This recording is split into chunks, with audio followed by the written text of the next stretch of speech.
muncul dari TV. Ya, itu jadi banyak pintu. Yang kami hormati segenap pimpinan badan dan juga lembaga di lingkungan Majelis Ulama Indonesia, hadir di sini Direktur Utama LP-POM MUI Bu Muti Aritawati beserta Pak Muslih dan juga tim dari LP-POM MUI. Yang kami hormati pimpinan dan anggota Komisi Fatwa Majelis Ulama Indonesia, Wakil Ketua Komisi Fatwa Mukarram Dr. Buya Abdurrahman Dahlan, Sekretaris Komisi Fatwa, para pimpinan dan anggota Komisi Fatwa yang lain.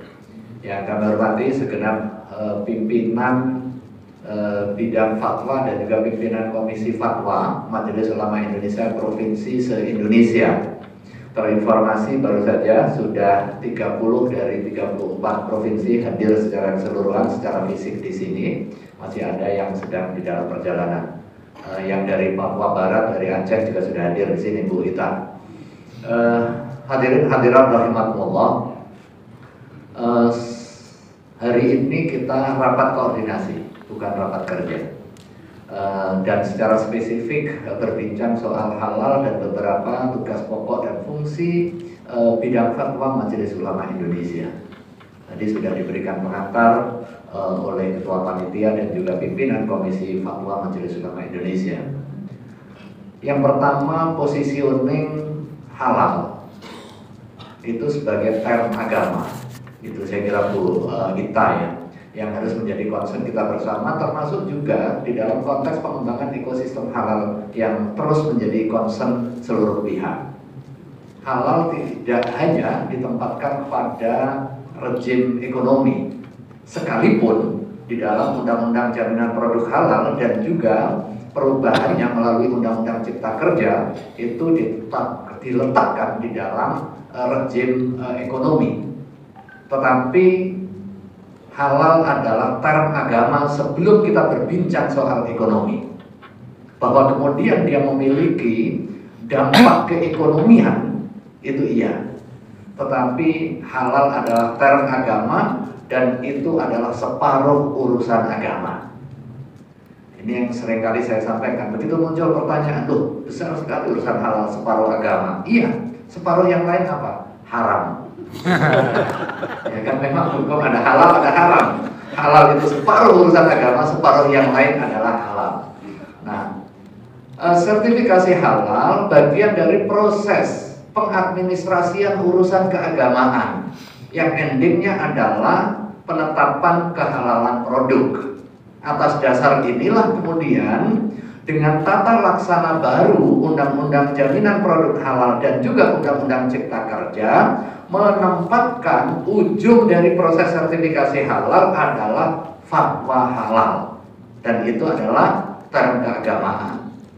Nah, ketika muncul debat sampai hari ini, ketika ada keinginan untuk proses akselerasi dari jumlah-jumlah numerik yang tadi disampaikan oleh Bu Ita, terkadang kemudian potong kompas, melihat riset, melihat pokoknya cepat. Sementara harus ada requirement, ada persyaratan-persyaratan tertentu terkait dengan kepatuhan aspek syar'i yang nggak mungkin bisa di-bypass begitu saja. Ketika penyusunan perubahan Undang-Undang Jaminan Produk Halal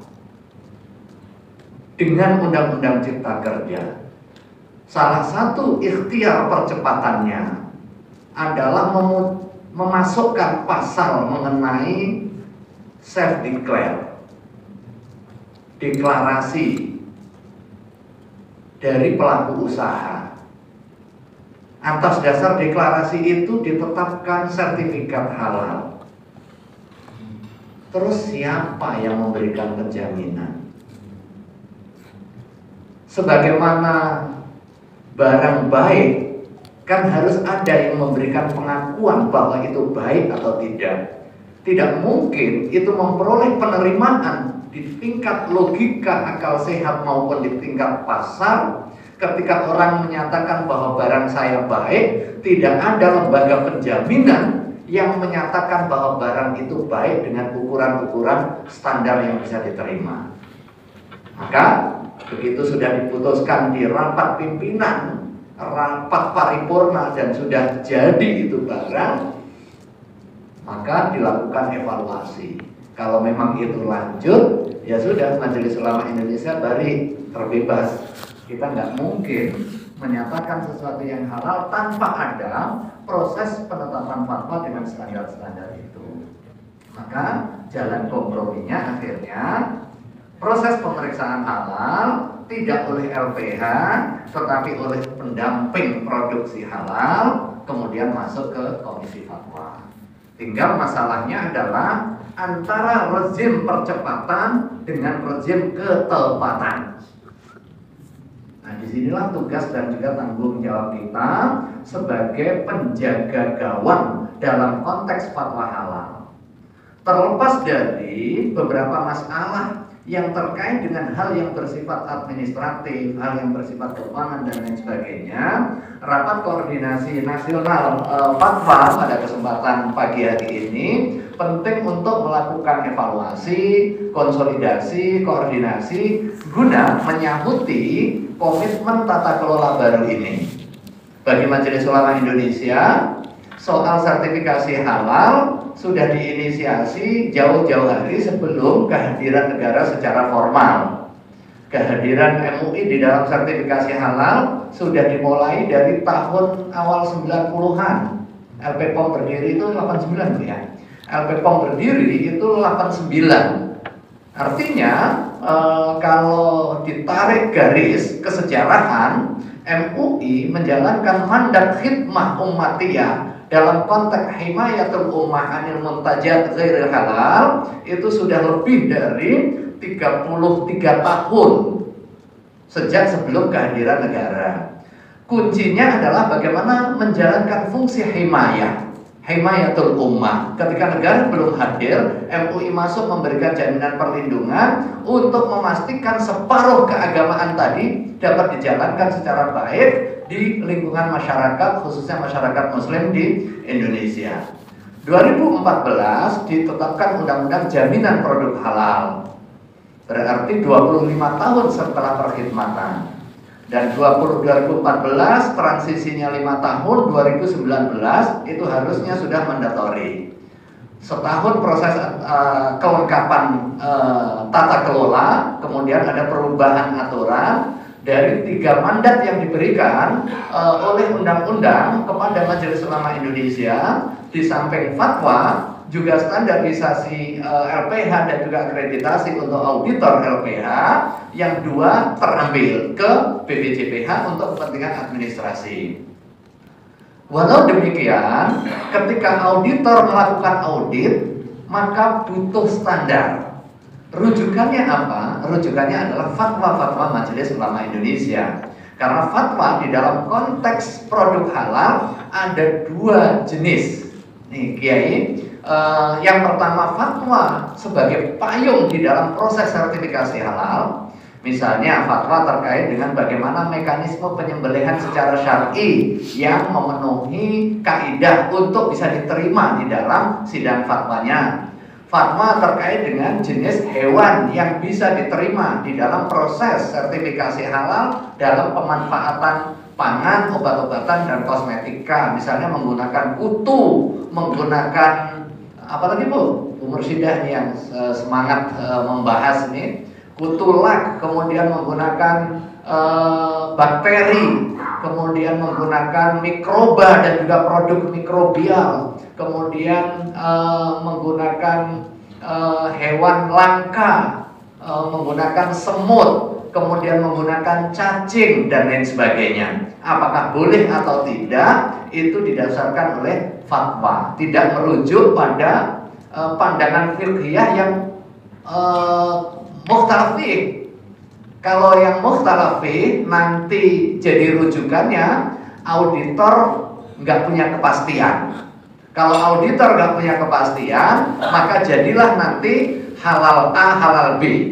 Jadi ada halal menurut A, ada halal menurut B, sehingga tidak terstandar lagi. Nah, atas dasar fatwa payung itulah kemudian auditor menjalankan tugas auditingnya. Nah, cuma sekarang posisinya missing link nih. Karena standarnya ditetapkan secara sepihak, kadang juga tidak merujuk kepada fatwa Majelis Ulama Indonesia, sementara auditor harus menggunakan standar di dalam proses auditingnya. Begitu masuk ke komisi fatwa, ada semacam selekin C begitu. Nah, saya kira ini penting untuk kita konsolidasikan. Nah, yang berikutnya, pentingnya penyiapan kita secara internal. Sekalipun sudah 33 tahun Majelis Ulama Indonesia menjalankan tugas penetapan kehalalan, tetapi seiring dengan aturan baru dan juga tata kelola baru, maka butuh konsolidasi. Kalau dulu administrasinya itu dijalankan oleh full LPPOM MUI, sekarang harus dijalankan oleh Komisi Fatwa. Dengan demikian, baik di pusat maupun di daerah membutuhkan officer secara khusus. Kalau di Komisi Fatwa MUI Pusat, waktu itu 1 orang cukup, sekarang 5 orang belum cukup. Dan itu berkonsekuensi fiskal, berkonsekuensi kepada pembiayaan, dan juga ketenagaan yang lebih dibanding sebelumnya. Kalau dulu itu kerjaannya ya sambilan, sekarang ya kerjaannya relatif lebih ajak karena mandatnya lebih besar. Kemudian kalau dulu urusan keuangannya ya dibayarkan langsung LPPOM, proses administrasinya, komunikasinya LPPOM dengan pelaku usaha. Sekarang tidak, Komisi Fatwa dengan BPJPH. Tapi, nah ini sekaligus juga penting disampaikan Kiai dan juga para masyayikh, soal alur keuangan ini juga masih qabilun lil-niqash, masih di dalam proses, belum ajak, ya, belum tetap. Kalau di dalam komponen pembiayaan sertifikasi halal disebutkan secara eksplisit di PMK-nya soal pendaftaran sertifikasi, termasuk juga biaya audit dan juga di LPH, tapi untuk sidang fatwa nggak ada. Untuk sidang fatwa itu ditetapkannya melalui keputusan kepala badan. Nah, kemarin hingga hari ini saya terus berikhtiar positioning keuangan di sidang fatwa itu nempelnya di LPH untuk memudahkan proses administrasi, termasuk juga mencegah potensi keterlambatan yang sudah berjalan. Nah, ini sekaligus juga memberikan informasi kepada rekan-rekan khususnya di daerah nih Kiai. Kadang nunggu sekian lama karena masuk satu pintu, ini kok nggak dibayar-bayar, ini Komisi MUI Pusat nih lama. Tapi kita diam aja. Kadang kita kena dari bawah, kena atas juga. Bendaranya ada di sini nih, bendara nanti bisa klarifikasi. Nah, sebagai informasi, kita pernah terlambat itu bisa sampai 8 bulan nggak membayar. Yang biasanya ditalangin oleh LPPOM MUI, LPPOM MUI juga angkat tangan. Nah, kalau kita angkat tangan, masa kiai-kiai rapat 8 bulan nggak dibiayai, bisa jatah bunyai keambil gitu. Sudah kecil kita kayak Fadolan. Yang Jawa Tengah yang paling banyak bersurat itu Jawa Tengah. Yang paling banyak bersurat itu Jawa Tengah. Dan WA-nya nggak cuma satu, WA-nya itu ke Ketua Bidang Fatwa, ke Sekjen, ke Direktur LPPOM. Mungkin security MUI aja yang nggak di WA. Iya. Nah, ini kita dudukkan secara terbuka, sekaligus juga penguatan tata kelola kita secara internal. Kemudian kontrol sains dulu oleh teman-teman auditor di LPPOM MUI. Sekarang butuh tata kelola baru. Kalau dulu LPH-nya tunggal LPPOM MUI, hingga hari ini LPH sudah ditetapkan oleh BPJPH itu 30. Satu yang pertama adalah LPPOM MUI. Kemudian yang kedua pertama, yang ini adiknya LPPOM nih, terlahir 2, yaitu Sukovindo dan juga Surveyor Indonesia. Dua-duanya adalah BUMN. Dan ini hadir ya, ini direktur, mohon maaf, harusnya di depan sini Pak Afrinal. Ini direktur LPH Surveyor Indonesia. Ini generasi yang awal ya, dan sudah menjalankan auditing dan juga sudah ditetapkan fatwa kehalalan cukup banyak. Nah, kemudian ya, per 23 April kalau nggak salah itu ditambah 8 lagi. Salah satunya adalah Muhammadiyah, Hidayatullah, dan beberapa LPH berbasis kampus seperti ITB Salman. Setelah itu ditambah 19. Banyak sekali dari 19 itu basisnya adalah kampus. Kurang lebih 9 itu berbasis kampus. Nah, basis organisasi pemerintah juga ada. Balai-balai dari Kementerian Perindustrian dan juga Kementerian Perdagangan. Di satu sisi tentu kita memiliki optimisme akan ada percepatan di dalam proses sertifikasi. Dan bagi Majelis Ulama Indonesia, ini bukan seperti yang digambarkan publik bahwa ini soal rebutan kapling. Tidak.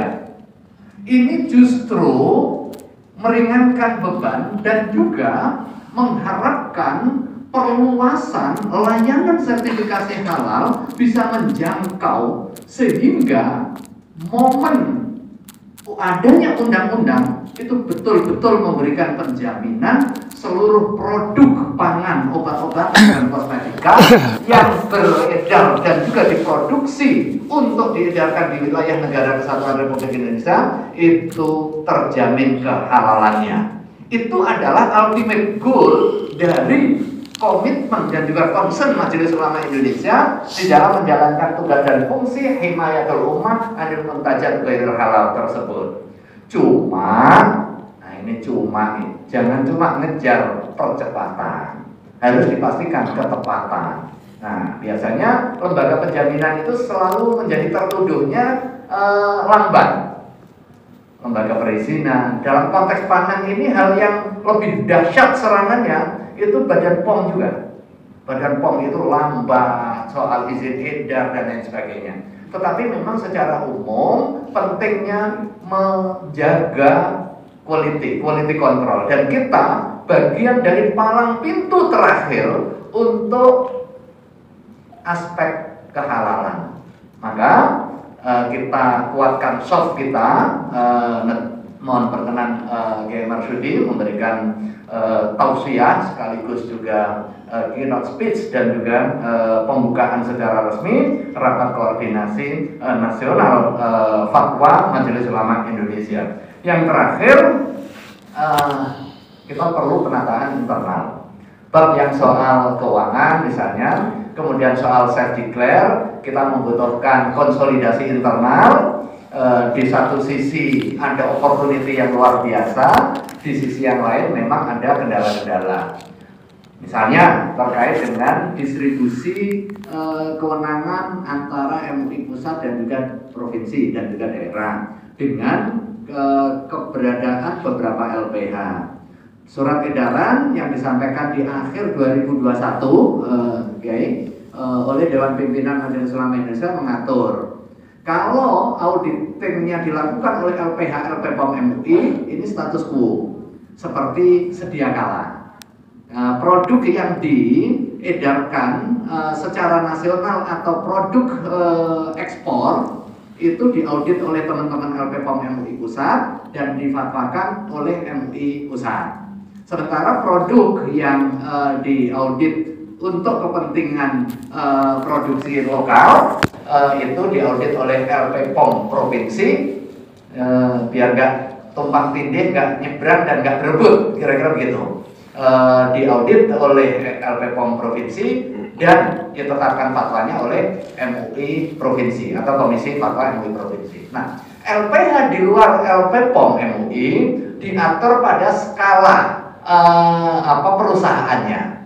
Perusahaan yang lembaga sertifikasi atau lembaga pemeriksa halal yang skalanya nasional, dalam hal ini LPH Sukovindo dan juga Surveyor Indonesia, serta beberapa lembaga yang memang nanti skalanya nasional, itu mengaudit secara nasional dan difatwakan oleh MUI pusat. Nah, dari 30 yang ada, itu yang nasional baru 3. Yang lain memang seperti Unipro, kemudian ITB Salman, kemudian Balai Perindustrian Makassar, itu nanti difatwakan oleh MUI provinsi.